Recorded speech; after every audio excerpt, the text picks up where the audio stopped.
خراسان شہر کا ایک باشندہ ایک روز یہ خواہش لے کر اپنے گھر سے نکلا کہ وہ آج حلال کھانا کھائے گا۔ اسی تلاش میں وہ مختلف لوگوں کے پاس گیا، مگر اسے کہیں سے حلال کھانا نہ ملا۔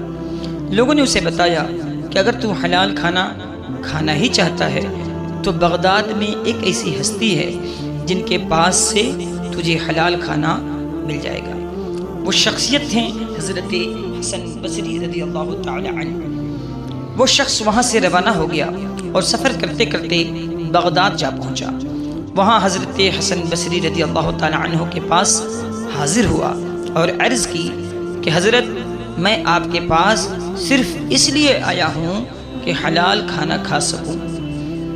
آپ نے فرمایا کہ بھائی، میں فقیر آدمی ہوں، میرے پاس حلال کھانا کہاں؟ لوگ طرح طرح کی کھانے کی چیزیں میرے پاس بھیج دیتے ہیں، مجھے نہیں معلوم ہوتا کہ وہ کیسی ہے، لہٰذا میں ان کو سخت بھوک کی حالت میں بھی صرف اسی وقت کھاتا ہوں جب انسان کے لیے مردہ کھانا حلال ہوتا ہے۔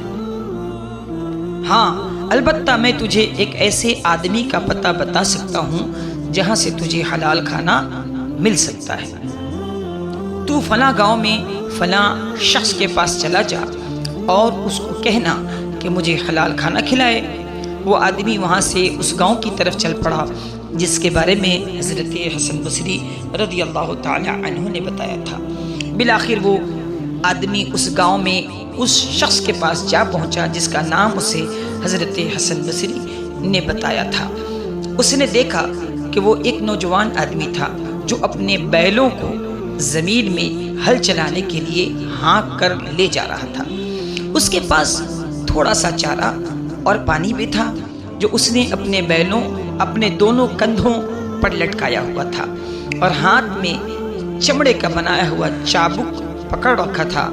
وہ بڑی نرمی اور پیار سے ان کو چارہ اور پانی بھی دیتا جا رہا تھا۔ وہ خراسانی شخص اس کے قریب گیا، اسے سلام کیا اور اپنی آمد کا مقصد بیان کیا۔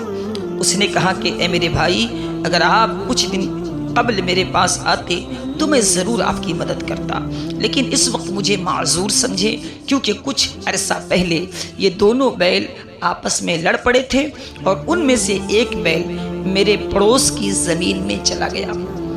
اس بیل کے کھروں یعنی پاؤں میں اس پڑوسی کی زمین کی مٹی لگ گئی اور پھر وہ مٹی ساتھ لے کر میری زمین میں بیل واپس آ گیا، جس سے اس پڑوسی کی زمین کی مٹی میری زمین کی مٹی میں شامل ہو گئی اور یوں میری زمین کی پیداوار خالص نہ رہی بلکہ مشکوک ہو گئی، اس لیے اب میرے پاس کوئی مکمل حلال چیز نہیں ہے جو میں آپ کو پیش کر سکوں۔ اللہ اکبر!